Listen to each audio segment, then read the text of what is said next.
Since the dawn of human consciousness, we have looked up at the stars. We have gazed into the vast, dark expanse of the night sky and wondered, what is out there? Who are we? And perhaps the most persistent question of all, is someone looking back at us? This question of God is not new. It has echoed through the corridors of history, whispered in ancient temples, and debated in modern halls of science. It is a question that transcends culture, language, and time. It is a fundamental part of the human experience, a deep-seated curiosity that drives us to seek meaning beyond the visible world we inhabit every single day. This search for the divine is woven into the very fabric of our being. We find its traces in the earliest cave paintings, in the epic poems of forgotten empires, and in the quiet prayers of our grandparents. Why are we so drawn to this idea? Perhaps it is because we sense a pattern in the chaos, a design in the universe's grand architecture. We see the intricate dance of a flock of birds, the delicate symmetry of a snowflake, or the unwavering cycle of the seasons, and we feel a sense of wonder. This feeling suggests that maybe, just maybe, there is a mind, a consciousness behind it all, a creator, a source. But what is this source? Is it a distant, impersonal force like gravity or electromagnetism, simply governing the laws of physics without a thought for us? Or is it something more? Is it a personal being, aware of our existence, our joys and our sorrows? Different cultures have given this being many names and many faces. They have imagined gods of thunder and sun, gods of war and harvest, each reflecting a part of the human experience. Yet beneath all these varied depictions lies a common thread, a universal yearning to connect with something greater than ourselves, to understand the ultimate nature of reality. This universal question is not just an intellectual puzzle to be solved. It is a deeply personal quest that touches our hearts and shapes our lives. It influences how we treat one another, how we face our own mortality, and where we find hope in times of darkness. It is the question that can keep us awake at night staring at the ceiling, contemplating our place in the cosmos. It is the beginning of a journey not of miles but of understanding, a journey into the heart of the greatest mystery of all, the nature of God. And so we ask again, as countless generations have before us, who or what is God? To begin to answer such a profound question, we need a guide. We need a way to navigate this vast and often mysterious territory. Let us think of this exploration not as a destination we can simply arrive at, but as a journey. Imagine we are travelers setting out on a path that stretches toward a distant luminous horizon. The path is not always straight or easy. It may wind through dark forests of doubt and climb steep mountains of confusion. But along the way, there are moments of breathtaking clarity. Moments when the light breaks through the clouds and illuminates the landscape around us, showing us the way forward. This journey of understanding is a personal one for each of us. No two paths are exactly alike. For some, the journey begins in childhood, with stories told around a warm fire. For others, it starts later in life, sparked by a moment of immense beauty, a profound loss, or an unexplainable coincidence. It is a journey of the mind, as we grapple with complex ideas and philosophies. It is also a journey of the heart, as we learn to listen to the quiet whispers of intuition and experience moments of connection that defy simple explanation. This path invites us to be patient, to be open, and to keep walking even when the destination seems far away. Along this path, we are not alone. We walk in the footsteps of billions who have gone before us. Saints and skeptics, prophets and poets, philosophers and ordinary people. They have left us maps in the form of sacred texts, songs, and traditions. These are not rigid rulebooks but rather travelogues, diaries of their own journeys. They offer wisdom, share warnings about potential pitfalls, and point toward landmarks of hope and insight. By studying their experiences, we can learn from their discoveries and find encouragement to continue our own exploration. Their collective wisdom acts as a guiding light, helping us see our own path more clearly. Our quest is to understand the nature of this light we are journeying toward. What is it made of? How does it shine? We will explore 3 of its most essential qualities. We will look at its warmth, which is the boundless nature of divine love. We will examine its purity, the breathtaking beauty of holiness. And we will see its reach, its profound and intimate concern for all of humanity. This is not a journey to capture and contain God, for the infinite cannot be held in our finite hands.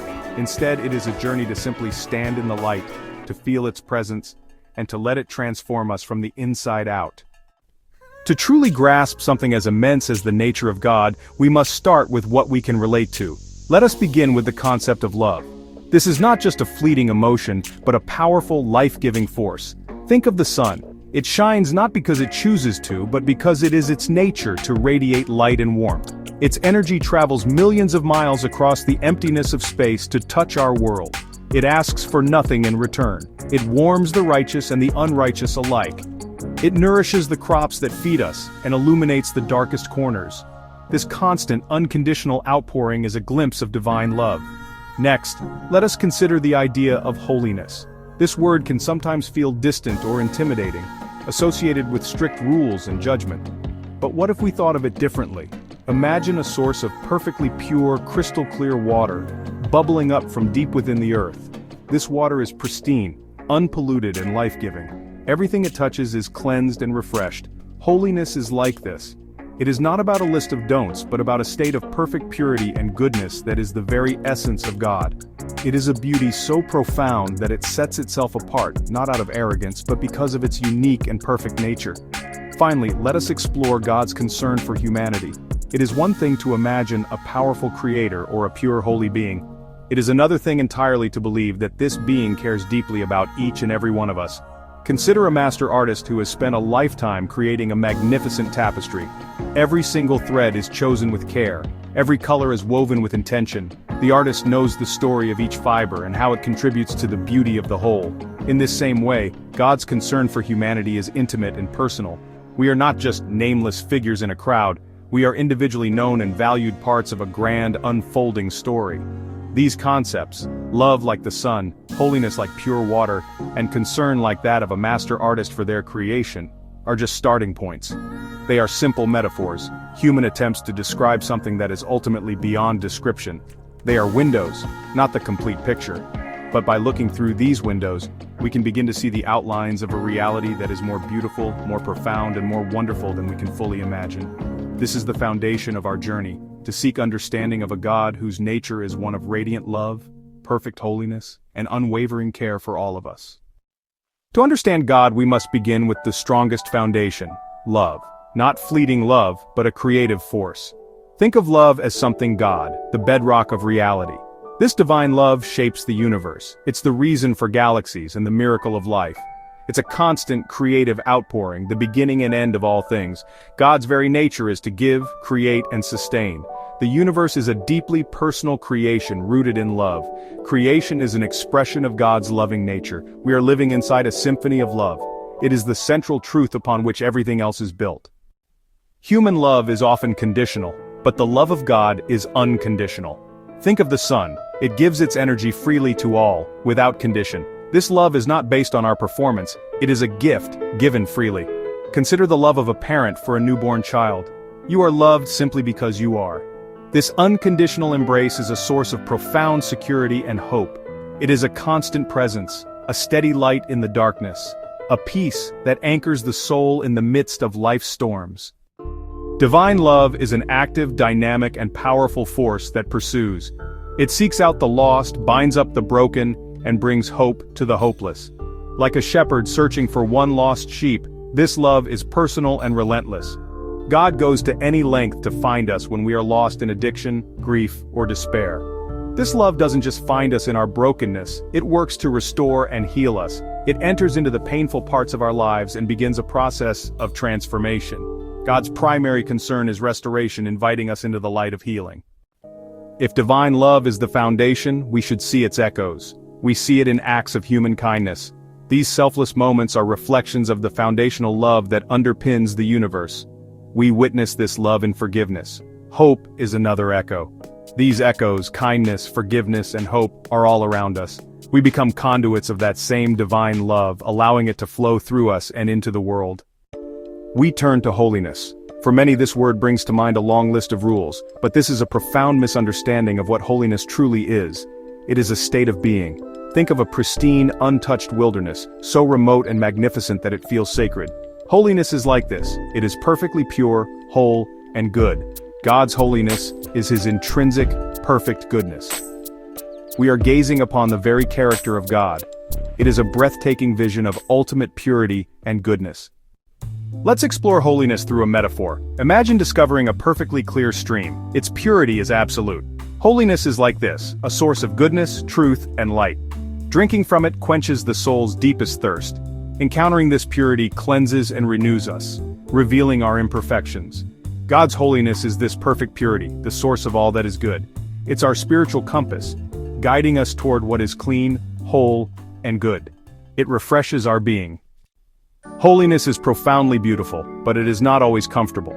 Think of a powerful symphony filled with complex harmonies. It is both majestic and unsettling, stirring a sense of awe.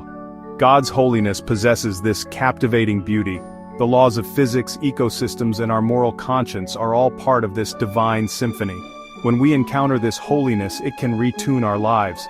Striving for holiness is allowing God to retune our hearts and minds. It is to find our proper place in the great orchestra of creation and contribute to its beauty. It is a beauty that transforms the soul. Finally, we must understand that holiness is not a passive quality. It's actually an active, powerful, and transformative force. It's not just pure water that cleanses, it's also a refining fire. Think of a blacksmith working with raw, unformed metal. To create something strong, beautiful, and useful, like a sword or a tool, the blacksmith has to place the metal into the heart of a blazing furnace. The intense heat burns away all the impurities, all the dross, and makes the metal malleable, ready to be shaped. The fire isn't there to destroy the metal but to purify it and make it stronger and more perfect than it was before. This is a powerful image for the transformative nature of God's holiness. When we draw near to God, we're drawing near to this refining fire. It's an experience that can be, well, intense and challenging. The fire of holiness exposes the impurities in our own lives, our selfishness, our fears, our hidden resentments. It brings them to the surface. This process is not always comfortable. It requires honesty, courage, and a willingness to be changed. But the purpose of this fire is never destruction. Its purpose is always purification and restoration. It seeks to burn away what is weak and worthless to reveal the pure gold within us. This transformation anoints individuals and communities with purpose. A person who has been touched by this refining fire becomes a beacon of light and hope in the world.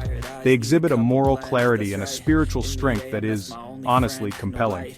Communities that strive for holiness become places of justice, compassion, and profound peace.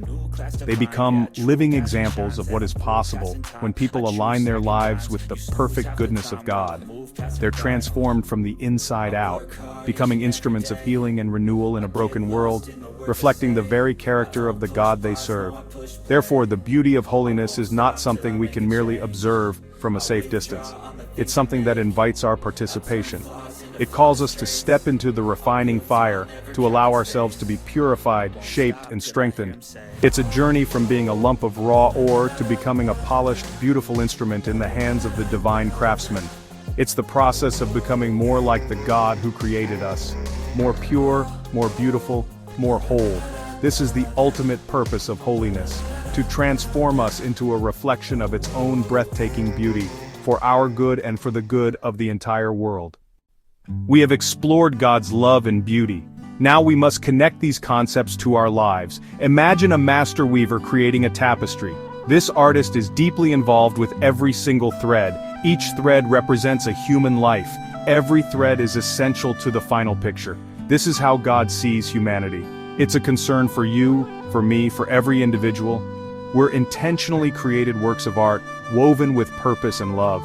This is the foundation of God's personal concern for each of us. God's concern for humanity is an active and powerful force for good, expressed through justice.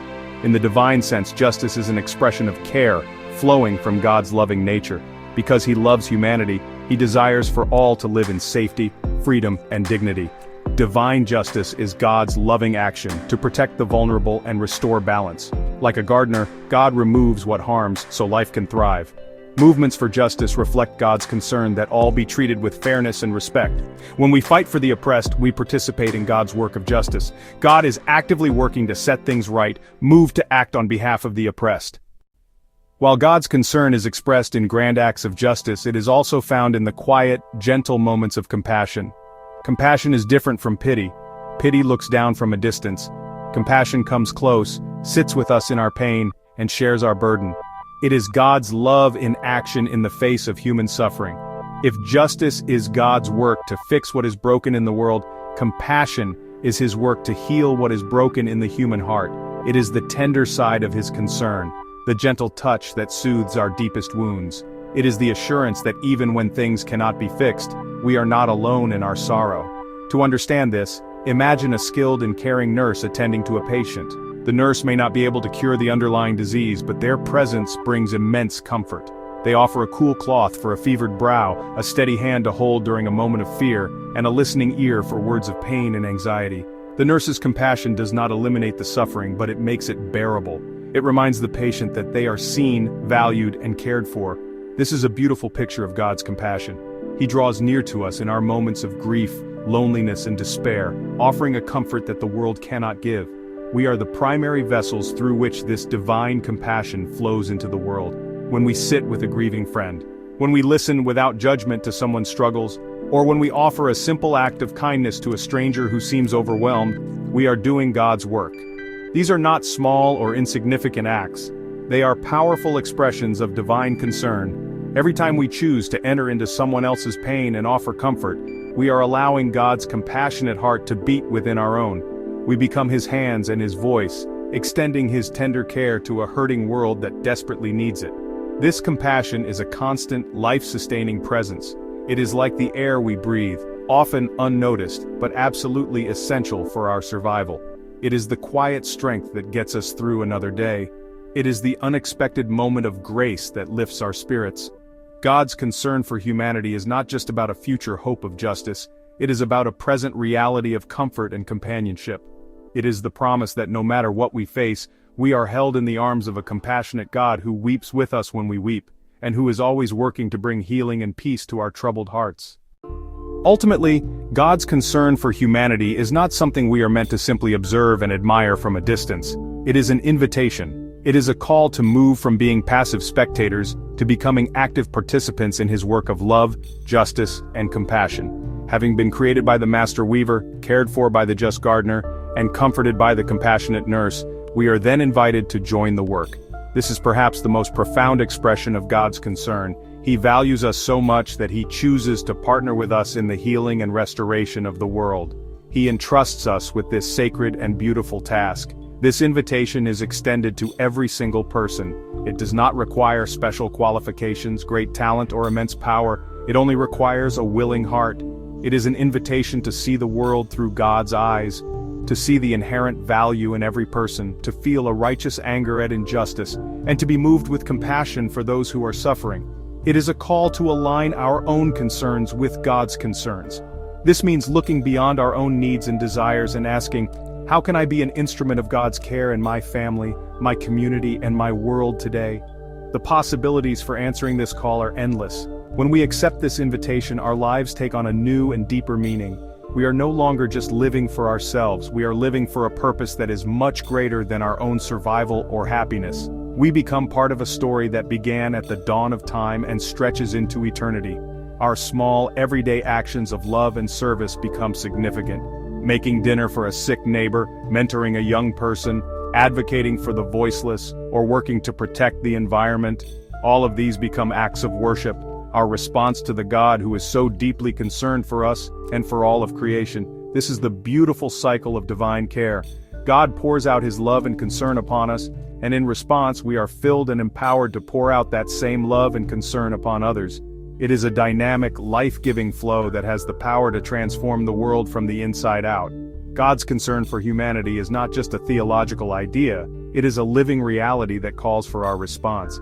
It is an open invitation to join the divine artist in weaving a tapestry of redemption, to join the divine gardener in cultivating a world of justice, and to embody the divine compassion that brings healing and hope to all. Life isn't always bright sometimes. Doubt casts a shadow over our faith. Doubt isn't failure, it's a sign we're wrestling with real questions, not settling for easy answers.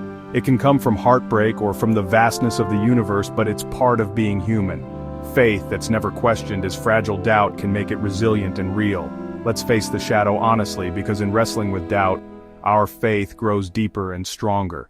Sometimes we cry out and the heavens are silent, an experience shared by saints and seekers alike. This silence can feel like abandonment, but perhaps it's an invitation to grow, like a child learning to walk when a parent lets go.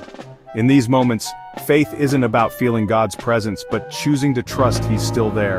The silence tests us, but it can lead to a deeper, steadier faith, one that endures beyond emotion. Even in the dark we hold on, trusting the light will return. Faith isn't always peaceful. It's often a struggle, like Jacob wrestling with God through the night. Bringing our anger, confusion, and pain to God is a sign of real relationship, not rebellion. We may not get easy answers, but the struggle itself transforms us, forging a faith that's authentic and strong. Sometimes we leave with a limp, but also with a blessing. A new identity shaped by honest engagement. Don't fear the struggle, it's where faith becomes real. After doubt and struggle, hope is what keeps us moving forward. Not naive optimism, but a courageous choice. Hope is trusting in God's goodness even when evidence is scarce, refusing to let darkness have the last word. Like a sailor trusting the compass in a storm, we hold to hope as our guide. This hope doesn't erase pain, but gives it meaning and anchors our souls. In our weakness, hope becomes our greatest strength. Our journey ends where it began with the question, who is God? But now we see a tapestry woven of love, holiness, and deep concern. God's love and holiness aren't separate. Together they create a trustworthy, approachable presence. Even our doubts and struggles are threads in this tapestry, adding depth and beauty. Faith isn't about having all the answers, but about courage, trust, and hope in the midst of life's complexity. The picture is of a God big enough for all our questions, holding both our faith and our doubt. So, where do we go from here? This journey is meant to provide us with a new lens, a new way of seeing everything. It is an invitation to look at the world, at others, and at ourselves through the framework of God's love, holiness, and concern. To put on this lens is to fundamentally change our perception of reality. The world is no longer a random collection of atoms, but a place infused with divine purpose. It is a glimpse of His creative joy. They are an opportunity for us to practice compassion. This lens places the pain and brokenness of the world within a larger story of hope and redemption. We are defined by our status as beloved children of God, entrusted with a unique and important role to play in His grand story, but through the transformative and hopeful lens of a God who is love. Our exploration ends where it began, with a journey home. We are all travelers longing for belonging, peace, and purpose. It is a home built on unconditional love, holiness, and divine concern. Our purpose, walking this path, helping others find their way. We walk in community, reflecting the God we seek. We are called to become mirrors, reflecting the light we have seen into the world. This is the great invitation, to let God's love overflow into a love for our neighbors. We find God not just in contemplation but in action. We walk toward a God whose very nature is love. By walking in His ways, we bring a piece of that heavenly home to earth for everyone.